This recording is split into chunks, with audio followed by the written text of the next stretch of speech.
This is Skyla moving around. You'll be able to hear it because I'm not moving the Doppler at all.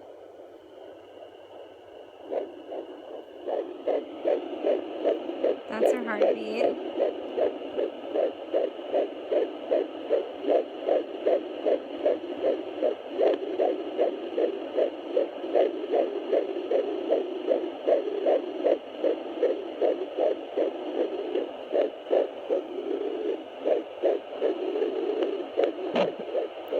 That's her moving around.